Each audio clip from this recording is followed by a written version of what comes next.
आप सभी का आज फिर से दुबे सर के एक क्लास में।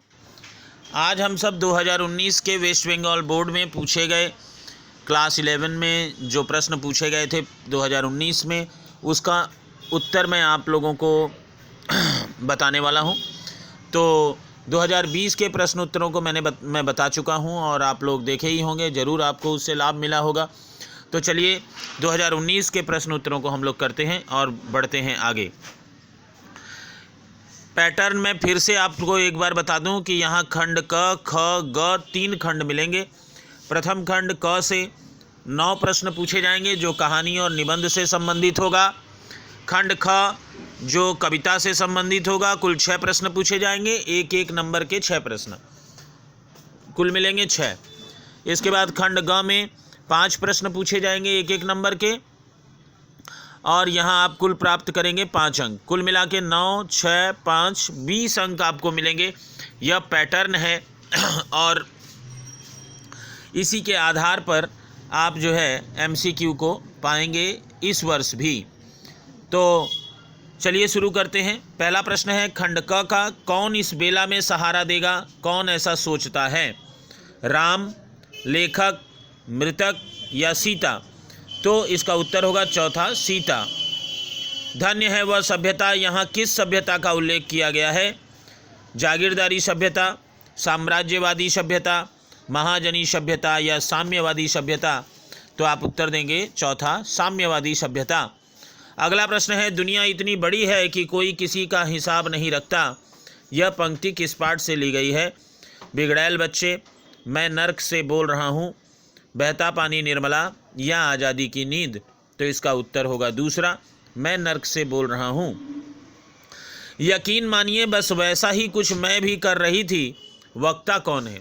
डॉक्टर की पत्नी, लेखिका मनीषा कुलश्रेष्ठ या लीजा या कृष्णा? तो कुल मिलाकर आपको यहाँ खंड क के चौथे प्रश्न के उत्तर में आप लिखेंगे दूसरा, लेखिका। यह बिगड़ैल बच्चे पाठ से लिया गया है। त्रांकुबार का मूल नाम क्या है? सोनारी, तरंगबाड़ी, त्रिवेंद्रम या तिब्बत? तो आपको मैं बता दूं कि यह बहता पानी निर्मला पाठ से है।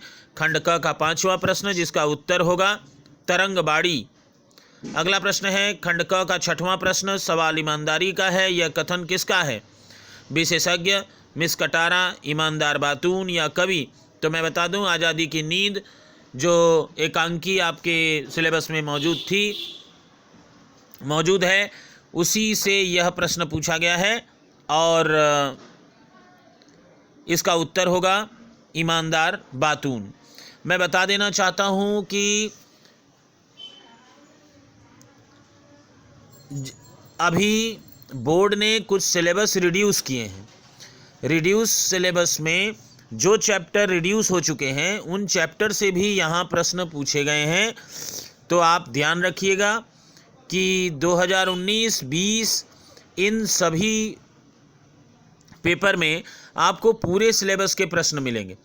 रिड्यूस सिलेबस से अभी एक भी पेपर नहीं आपको मिलेगा, क्योंकि रिड्यूस सिलेबस की एक भी परीक्षा नहीं हुई है। तो इसलिए आपको उन सब पूरे सिलेबस से ही प्रश्न उत्तर मिल रहे हैं और इस वर्ष ही आप रिड्यूस सिलेबस की परीक्षा पहली बार देंगे। तो ध्यान रखें इस बात का, और जो क्वेश्चन आपके सिलेबस में रिड्यूस हो चुका है उसको आप इग्नोर कर सकते हैं। अगला प्रश्न है दूध की तरह अपमान की ज्वाला में चित्त कूद पड़ने के लिए उफनता है, किसके चित्त की बात कही गई है? कौशल्या, सीता, राम, लक्ष्मण? तो उत्तर होगा सीता। अगला प्रश्न है और लेकिन आज ही एक घटना यहाँ इस लोक में घट गई। यहाँ किस लोक की चर्चा की गई है? स्वर्गलोक, पाताल लोक, नरक लोक? उनमें से कोई नहीं। तो उत्तर होगा तीसरा, नरक लोक। यह मैं नरक से बोल रहा हूँ पाठ में है और लेखक नरक से इस बात को कहता है। सोनार असम का क्या अर्थ है? हमारा असम, सबका असम, सोने का असम, सुंदर असम? तो उत्तर होगा तीसरा, सोने का असम। रथ चढ़ाई। अब हम लोग खंड ख में जाएंगे जो कविता से संबंधित है और वहाँ पहला प्रश्न आपको मिल रहा है, रथ चढ़ाई हरिसंग गए ले, कौन किसको अपने साथ रथ पर ले गया? कंस कृष्ण को, अक्रूर उद्धव को, अक्रूर कृष्ण को या उद्धव कृष्ण को? तो उत्तर होगा अक्रूर कृष्ण को। तीसरा अगला प्रश्न है, आठों सिद्धि नवोनिधि को सुखनंद की गाय चराई बिसारों, आठों सिद्धियों में इनमें से कौन सा नहीं है? अणिमा, लघिमा, इसित्व, महापद्म। तो मैं बता दूं 8 सिद्धियां जो हैं, अणिमा, महिमा, लघिमा, प्रकाम्य, इसित्व, वसित्व, प्राप्ति। मैं फिर से कह रहा हूं, अणिमा, महिमा, लघिमा, गरिमा, प्रकाम्य, इसित्व, वसित्व, प्राप्ति। इनमें से एक नाम आपको दिखाई पड़ रहा है जो 4 नंबर ऑप्शन में है, महापद्म।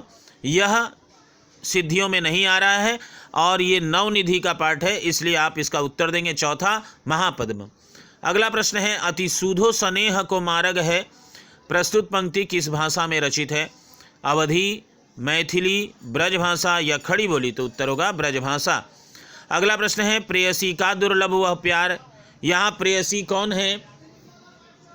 सीता, यशोधरा, उर्मिला या यशोदा? तो यह अरिवरुणा की शांत कछार कविता से लिया गया है और यहाँ गौतम बुद्ध की चर्चा है, तो जाहिर सी बात है कि गौतम बुद्ध की प्रेयसी के रूप में उनकी पत्नी यशोधरा का ही नाम आएगा, तो आप उत्तर देंगे यशोधरा। अगला है 5, प्याले टूटा ही करते हैं, यह पंक्ति किसका प्रतीक है? तो यह जो बीत गई सो बात गई कविता शीर्षक कविता से है, जिसमें मदिरालय, उन्मत्तता, जीवन की नश्वरता और जीवन की सुंदरता। तो आप उत्तर देंगे जीवन की नश्वरता। अगला प्रश्न है, अकाल और उसके बाद कविता नागार्जुन के किस काव्य संग्रह से ली गई है? युगधारा, प्यासी पथराई आंखें, प्रेत का बयान, सतरंगे पंखों वाली? तो उत्तर होगा सतरंगे पंखों वाली। अगला प्रश्न खंड ग जो हिंदी साहित्य के इतिहास से संबंधित है और आप यहाँ उसका उत्तर प्रश्न उत्तर दोनों देखेंगे। तो चलिए शुरू करते हैं। पहला प्रश्न, आदिकाल को आदिकाल नाम किसने दिया? राहुल सांस्कृत्यायन, राम कुमार वर्मा, डॉक्टर रामचंद्र शुक्ल या डॉक्टर हजारी प्रसाद द्विवेदी? तो उत्तर होगा डॉक्टर हजारी प्रसाद द्विवेदी। अगला प्रश्न है, चंदबरदाई के पुत्र थे जगनिक, जलहन, सरहपा, पुष्पदंत? उत्तर होगा दूसरा, जलहन। जायसी की काव्य शैली क्या है? मुक्तक शैली, भाव प्रधान शैली, मसनवी शैली या वर्णनात्मक शैली? उत्तर होगा मसनवी शैली, तीसरा। अगला प्रश्न है, हिंदी साहित्याकाश में सूरदास को कौन सा विशिष्ट स्थान प्राप्त है? चंद्रमा का, सितारे का, सूर्य का या जुगनू का? तो इसका उत्तर होगा तीसरा, सूर्य का। कठिन काव्य का प्रेत किसे कहा गया है? केशवदास, भूषण, बिहारी या मतीराम? तो आप उत्तर होगा केशव दास। तो इस प्रकार आपने 2019 में पूछे गए सभी प्रश्नों के उत्तरों को सुना। प्यारे बच्चों, आप अगर इन सभी प्रश्नों के उत्तरों को ध्यानपूर्वक करेंगे तो आपको ज़रूर लाभ होगा, अवश्य ही आप अच्छे अंक प्राप्त करेंगे। तो बिना कुछ विचार किए आप इन प्रश्नों को दोबारा सुनें, दोबारा देखें। कमेंट बॉक्स में कमेंट अवश्य किया करें। आपकी एक कमेंट हमारे उत्साह को बढ़ाता है और आप कमेंट में यह भी बताएं कि अगर आपको कुछ और भी आवश्यकता है तो आप उसको भी हमें कमेंट में लिख कर भेजें, जिसको मैं प्रयास करूंगा कि आप तक पहुंचा सकूं। मुझे बहुत ही आनंद की प्राप्ति होगी इस बात से। तो चलिए आज के लिए बस इतना ही और फिर मिलते हैं एक अगले वीडियो क्लास में। तब तक के लिए धन्यवाद। आप सभी ठीक से रहें, सुरक्षित रहें, यही हमारी कामना है। धन्यवाद।